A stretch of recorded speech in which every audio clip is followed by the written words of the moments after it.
This is yours Dr. Sridhar. Back to you with another video session. In continuation to the network topology, we have discussed in our previous videos about network topology, its advantages, in what way this network topology is helpful for us in solving or in analyzing a complex electrical circuits.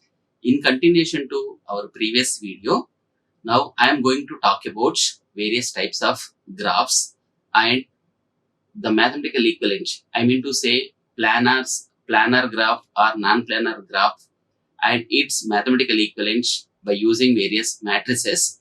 These are the things I am going to discuss in today's session. So coming to these types of graphs, the number of nodes present in a graph will be equal to the number of principal nodes present in electrical circuits. Now, suppose if you are taking any electrical circuit, either it may be a complex one or simpler one, first we had to identify how many number of nodes that electrical circuit is having. And clearly, we had to mark the nodes very clearly with 1, 2, 3, 4, etc. And coming to this graph, the number of nodes present in a graph, definitely it will be equal to the number of nodes available in the electrical circuit. So, next one is the number of branches present in a graph will be less than or equal to the number of branches present in electrical circuit. This is an important point because the thing is, generally all the passive elements and voltage sources we are going to represent with a solid line segment, which is nothing but a branch. So the branch, it will be extended between any two pair of nodes. So that branch is a solid line which joins node 1 and node 2, means any two nodes. So it means between that nodes, the element is either voltage source or any passive element, that is RLC.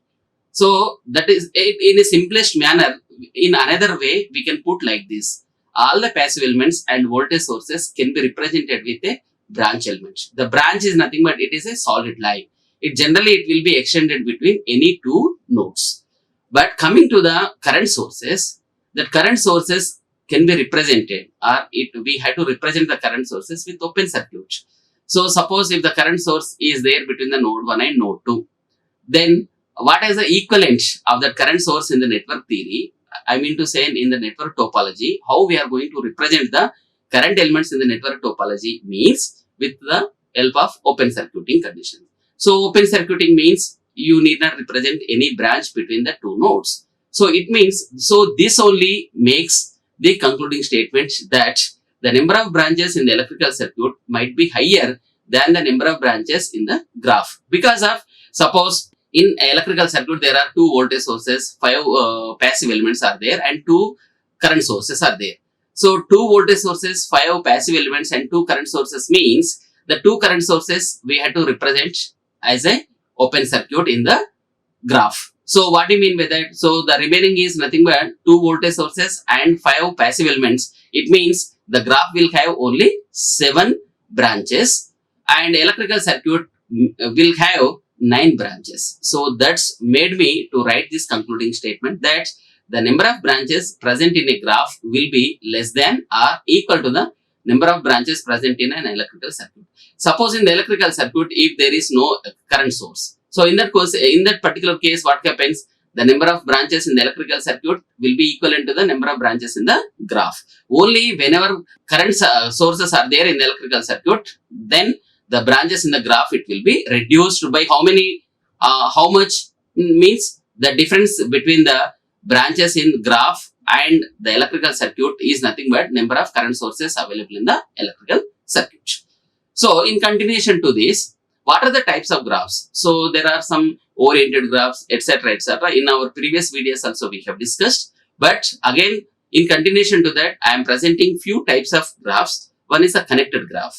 So connected graph means, see here all the nodes and the branches of the electrical circuit are equivalently represented in the form of branch and the nodes. It means, suppose if that RLC circuit is there, RLC circuit means equivalently R can be represented with a solid line and L can also be represented with a solid line, C can also be represented with a solid line. So once the solid line has been taken place, then the resultant one is a graph, right? So if you could see this particular graph orientation here, so all the elements were replaced with branches, or that is solid lines. And here means this we achieved by replacing the voltage sources and the passive elements by the branch, means with a solid continuous line, and current sources with open circuit. That is very important. Once if all the nodes and the branches equivalently represented of the electrical circuit in the graph, then that is nothing but it is a connected graph. The example for this connected graph is this. Next one is unconnected graph, means some portion of the graph it was not connected, or some of the nodes or some of the branches have not been considered, then that is nothing but unconnected graph. See here, node 1 we are not connected to the rest of the graph. So node 1 is completely isolated. So once if the node 1 has been removed, means the associated elements connected to the node 1 to the rest of the graph will also eliminated. So for example, if I take the element number A, so that is nothing but this is our element number A. So once the node 1 is isolated, is removed from the graph, then your element number A and element number B and element number D can also be eliminated. So this is the, sometimes if any one of the node or branches eliminated, then that graph is nothing but it is called as a unconnected graph.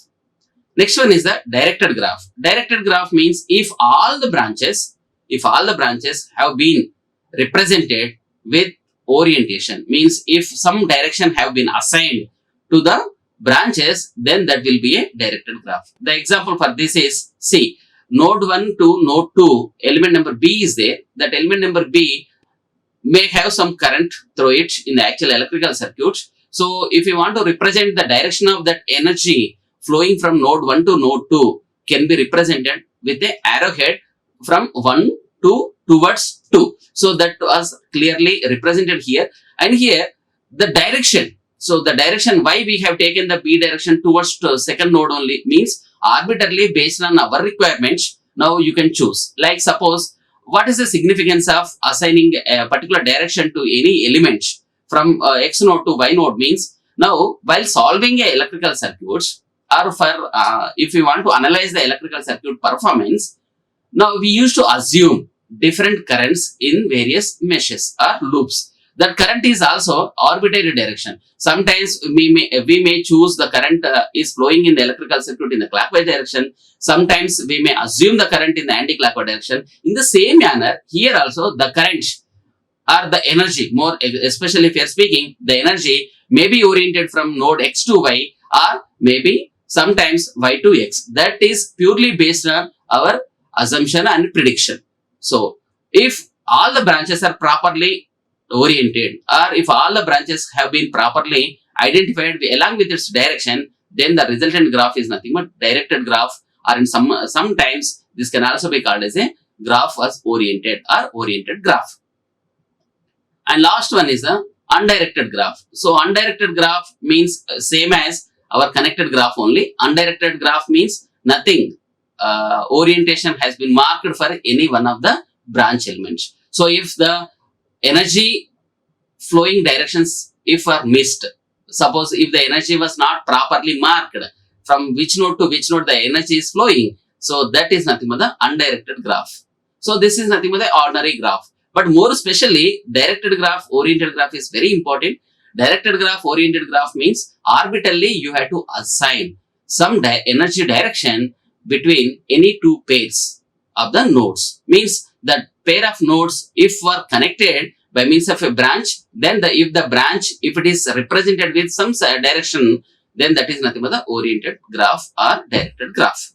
So this is about the various types of graphs we may come across while solving or for analyzing electrical networks with network topology. This is about the types of graphs, and from here onwards, now we are going to talk about various mathematical matrices which are equivalent to actual electrical circuit. So this we are going to define, or this we are going to deduce by developing graph which was the equivalent of electrical circuit. Electrical circuit can be equivalently represented by means of graph. The graph can also be represented by means of trees and co-trees. And with the help of these graph, tree and co-trees, we are going to find out the currents and the voltages through any element in the electrical circuit or across any element in the electrical circuit. That's what that network theory is. So we are going to discuss the determination of the currents through electrical elements and voltages across the elements with the help of various matrices. Now, first in today's session, I am going to discuss about the incidence matrix, basic cut set matrix and basic tie set matrix. So first, let me talk about the incidence matrix. An incidence matrix represents the graph of a given electrical circuit or a network. So this incidence matrix, how we are going to develop that incidence matrix and what are the elements? See, in the beginning of this network theory, I told you clearly that this is the method we are going to communicate with the digital computers. Means what could be the value that a digital computer can easily rate, either 0 or plus or minus 1. So finally, the electrical circuit, either it may have 10 volts or 5 ohms or 5 Henry, whatever it may be the value of that electrical components in the electrical circuit, we are going to equivalently represent with the help of zeros and plus or minus ones. That's what this incidence matrix, not only incidence matrix, basic tie set and basic cut set also. So in today's session, we are going to talk about these three basic matrices. So first, let me talk about the incidence matrix. How we are going to develop the incidence matrix of a given electrical circuit after developing the graph and then tree and then code tree. So tree means in that one tree, the branches are called as the twigs, and in code tree, that was developed with the help of complementary of tree, which is nothing but links. So this code tree can be formed by joining all the eliminated branches in order to find the tree. So that is nothing but the tree and code tree. Just for the better understanding, I recollected these things. So the connecting of branches to a node is called as an incidence. What do you mean by that incidence? Incidence means now the node, if you are taking one node and one branch is there, the branch, it will be either directed towards the node or it is going to leave that particular node. Suppose if any branch is connected to that connection is nothing but the incidence. Means if you are taking any element, if it is connected to that particular node, means in another way, this can also be put like this, that branch is incident to that X node. So that's what the connecting of branches to a node is called as incidence. It is also called as the incidence matrix is a representation of concepts of KVL and KCL applied to a network. So this is the basic class we are going to use to develop the incidence matrices. And incidence matrix generally it is used to represent with some capital A. This is only a standard way of representing this incidence matrix, and it is also called as a node to branch incidence matrix. Means in this one we are going to develop the relation between node versus branch. Means how many nodes are there? We are going to clearly mark that nodes and along with the branches. And if a X node is there, in that X node is connected in what fashion with the ith element or jth element. That's what this node incidence matrix or incidence matrix is going to talk about. So in that way, incidence matrix, if there are n number of nodes and b branches are present in a directed graph, then the incidence matrix will have n rows and b columns. It is nothing but what could be the size of that matrix, that incidence matrix, n by b is nothing but the size of the matrix. So the rows and columns are corresponding to the nodes and branches of a directed graph. See, this matrix is either incidence matrix or tie set or cut set, whatever it may be. First graph we are going to deduce from the original electrical circuit. Then you have to assign some directions to all the elements. Then trees, and again if it is required, we have to develop the code trees. So oriented graph is very, very essential. Not only just graph, oriented graph is very, very important, because now with the help of that orientation only, we are going to identify whether the branch is leaving the node or whether the branch is approaching towards the node. Based on that only, +1 will be the relation between node versus element, or -1 will be the relation between the node versus element. So the direction of that elements are very, very important, which is nothing but the oriented graph is essential to form various incidence matrices. So the elements of incidence matrix will be having one of these three values. Either it may be a +1 or -1 or 0. Just now also we have discussed, and this value is +1 if the branch current, that is nothing but, already I told you that branch should be oriented in a particular direction. In what direction means, let me assume that that could be a current direction. That could be a current direction. Means if from node 1 to node 2, if suppose if you are taking, this is our node 1, this is our node 2, between them there is an element. The element is nothing but A. So if the current between node 1 and node 2, that is nothing but energy, if it is flowing like this, 1 to 2 if it is flowing. So element number A is oriented from node 1 to node 2. So based on what? So based on the energy flow. So that energy can also be called as a current here. So when the value of this node 1 with respect to this branch A will be positive, means if the branch current, if that A is entering towards a selected node. Suppose if you want to identify the relation between 1 and A, if 1 and A, if you want to develop the relation, and if you could clearly see that node number 1 is our interested node and branch is nothing but the A branch. What is the direction of that A branch? A branch is nothing but it is leaving node 1. If it is leaving the node 1, then as per the second case, that value will be -1 if the branch current or if the orientation of that particular branch. Now instead of branch current, you can also put up like this, the orientation of that particular branch is leaving from a selected node. So what is our selected node here? Node 1 is my selected node. If the orientation of that particular branch, or if the direction of that particular element, if it is like this, if it is leaving that particular node, then the value or the relation, the mathematical relation between the interested node and the considered element will be -1. So this is like this. We are going to put up the relation, or we are going to develop the relation between the nodes versus branches. And last one, when the value will be 0. So suppose in the same graph, now here there may be a node 3. And what is the relation between A versus 3?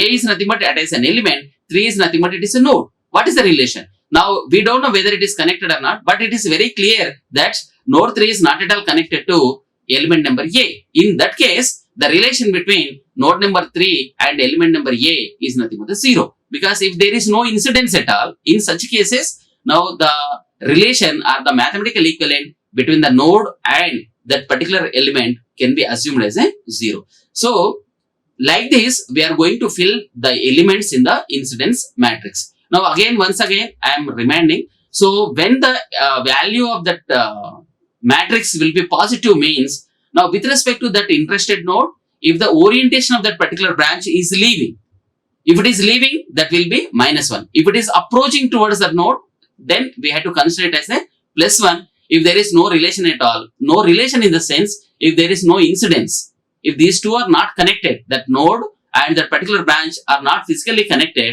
then in that cases, whenever we require the relation or mathematical equivalent between that particular node and element, then in that cases you have to put against them as a 0.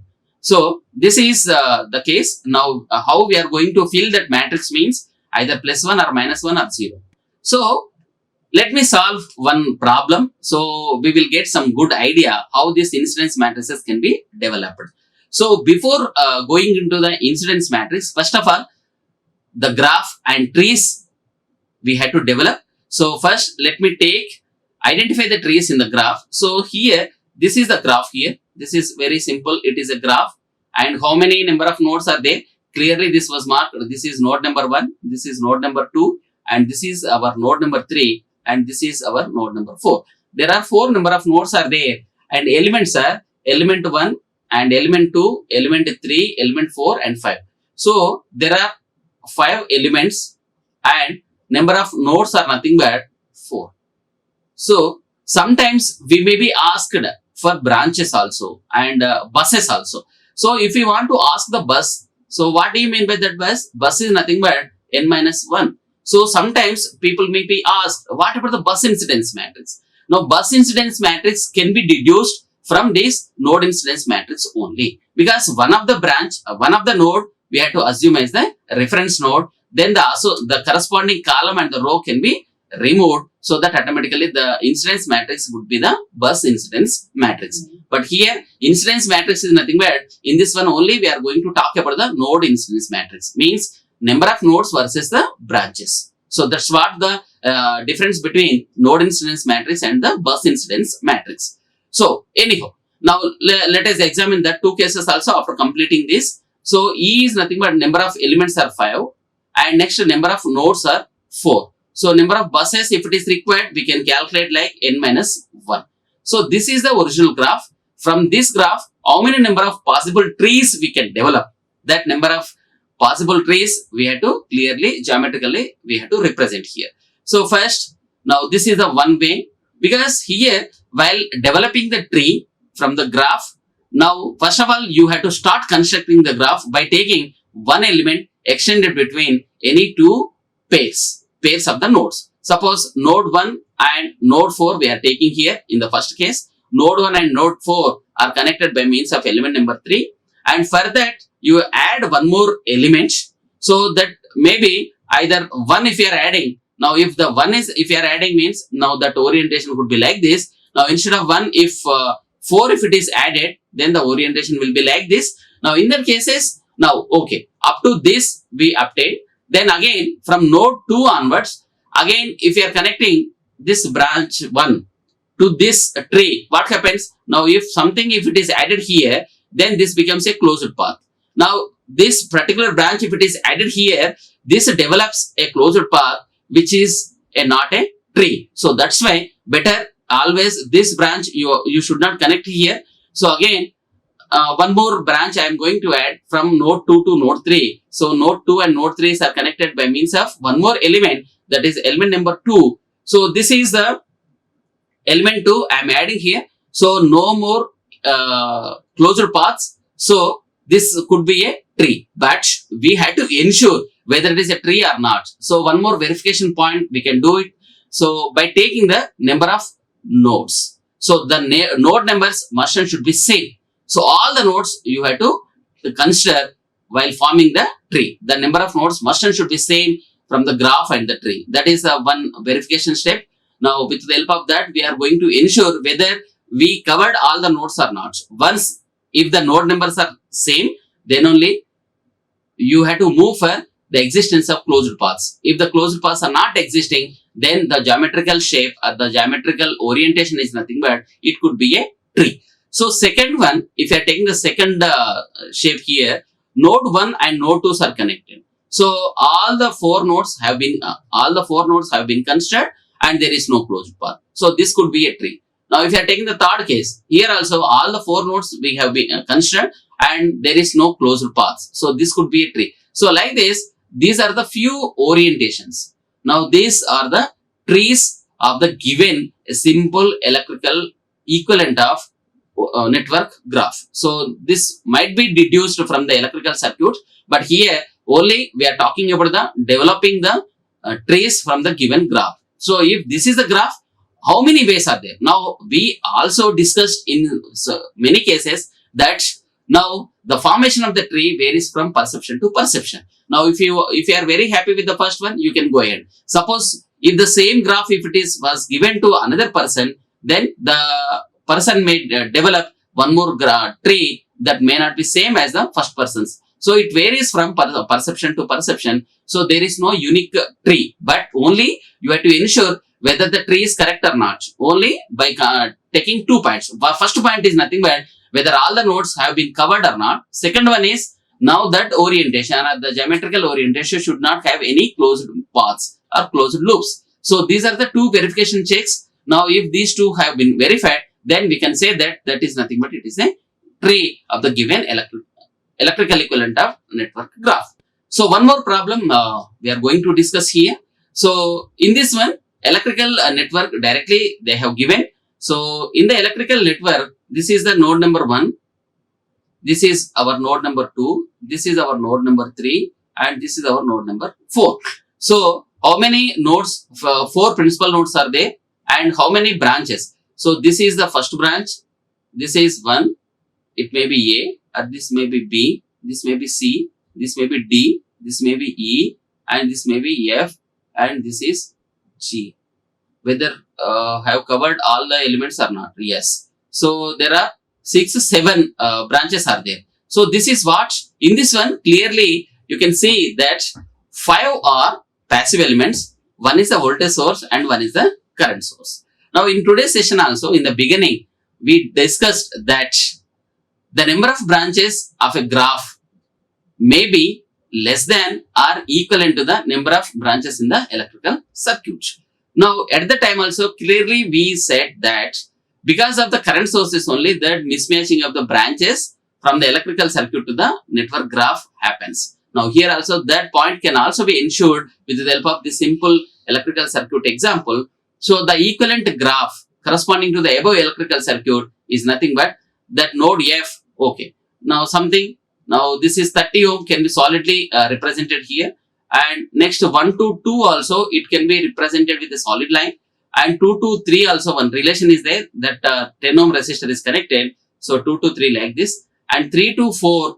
So 3 to 4 node number some 10 to ohm resistor is there, and 2 to 4 one more element solidly 10 ohm resistor, equivalent of this is a solid line, and from 1 to 4 that is one voltage source is there. So voltage source can also be represented with a solid line. Okay. Coming to this current source, the current sources should be open circuited. So that should not be represented with a solid continuous line.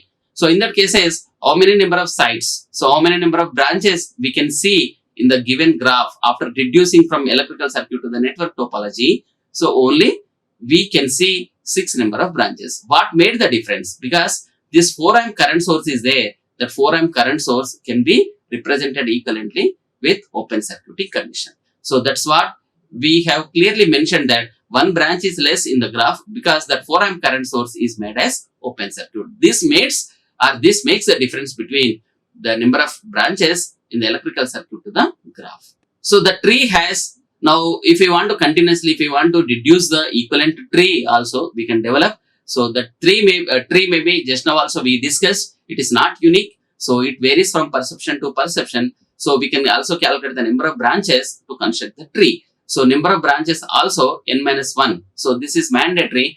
Now first thing is nothing but you have to ensure whether all the nodes have been covered or not. Next one is nothing but there should not be any closed paths. And next one is nothing but the tree you have to develop by number of branches which are nothing but the twigs. So the twigs number is nothing but n minus 1. So number of nodes minus 1. So these are the 3 checks we had to perform, and these are the properties of the trees. So one more problem, this is exactly we have to develop the incidence matrix. So what is the element? So that element A, this is the letter we are going to use as A, and the elements are nothing but the Aij.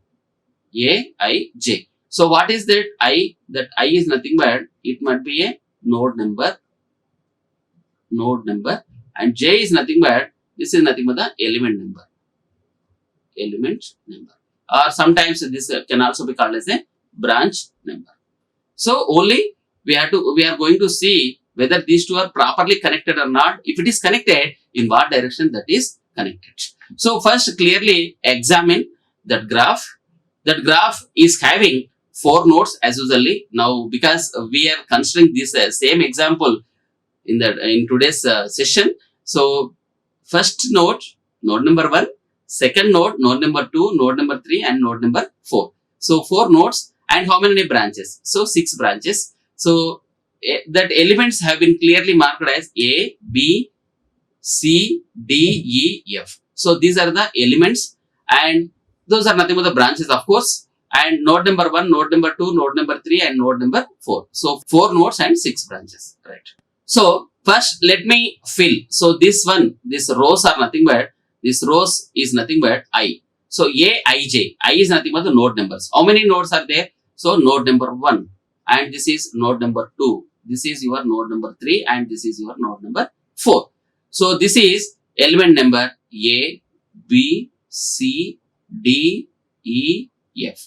So these are nothing but the representation just on one side, and just above that matrix you have to clearly mark the nodes on the left side, on the top of that matrix, that elements. So this is very important, and this simplifies our problem. So only first element. So this element is nothing but this particular element is talking about the relation between node 1 versus element number. Node 1 versus element A. So what is the connection between 1 and A? If these two are connected or not? If these two are connected, you have to put either +1 or -1. If these two are not connected, straight away you can mark 0. So when it will be +1 means if node 1 and A, if that node A is directed towards node 1, then that will be +1. If the node 1 and A, if these two are, that element number A, if it is leaving node number 1, then you have to straight away you have to mark as a -1. So this is very important. Okay, let me examine with this node 1 and element number A. So this is node number 1. And what is that element number A? This is our element number A. So there are various nodes. We are clearly marking here. Okay, let me draw clearly. So 1, node 2, node 3, node 4. And elements just above the matrix, clearly you mark the element numbers. Element number A, element number B, C, D, E, F. So how many number of elements are there? How many number of branches? Of course. Now there are 6 branches are there. So definitely 6 columns we are going to develop. And 4 rows. That rows are nothing but already we said that the matrix size. So that's what should be the size of this matrix? N by branches. So how many number of N? So what is that N value? So those are nothing but 4 nodes. So this matrix is nothing but we can easily predict what could be the size of this matrix. So this will be 4 by 6. So that is 4 by 6 on the against to the row. Clearly we have to mark what is that node number. And against to that particular column, clearly we have to mark what is that element. Now between 1 and A, that node number 1 and node number A. Just go back to the graph, original graph. This is our node number 1 and this is my node number A. So what is the direction? This node number A, this node number 1 and element number A, if you could see, element A is traveled towards node number 1. So the direction is nothing but this is element number A is incidenting to node number 1. So if any branch is traveling towards that particular interested node on which we are going to develop the relation, if this is in the approaching fashion, then the relation can be taken as a +1. So that's the reason we have marked it is +1. Second, node number 1 versus element number B. So this is the node number 1 and this is the element number B. Now here if you could see that element number B is leaving the node number 1.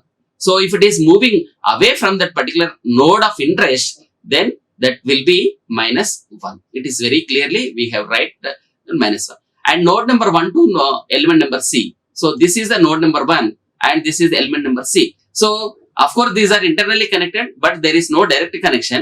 So straight away you can put 0 because there is no question of any incidence. So next one is D, element number D versus node number 1. So element number D is this and node number 1 is this. So what is the orientation of this element number D? Element number D is approaching towards the interested node. So that will be a positive. If it is approaching towards a node of interest, that will be +1. And next one is element number E versus node number 1. So element number E is this and node number 1 is this. There is no direct connection. So straight away you can put 0. And last one is element number F. This is F towards a node number 1.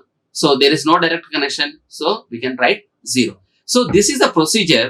Like this we are going to develop the incidence matrix. So first of all, incidence matrix, you had to clearly earmark how many number of nodes that matrix that graph is having and how many number of elements are nothing but the branches that graph is having.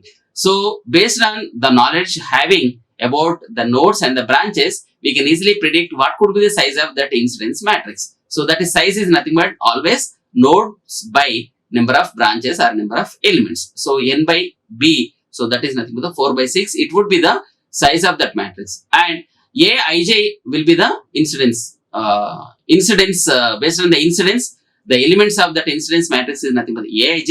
So Aij it will be +1. Now it is if the jth branch or jth element is approaching to ith node, then it will be +1. Now when it will be -1, if the jth element is leaving node I, then it will be -1. And last one is 0, when it will be 0 means if I and node I and element number j is not incidenting toward, then that will be 0. So this is the procedure to develop the incidence matrices. So I hope this is very clear to everybody. Thank you very much for watching this video. So this is the very simplest method to identify the various elements in the incidence matrix. And in the next video session, we are going to discuss about how we are going to find out the currents and the voltages through any element and across every passive element in the actual electrical circuit with the help of network topology. Thank you for watching this video. Like, share and subscribe. Hit the bell icon for more updates.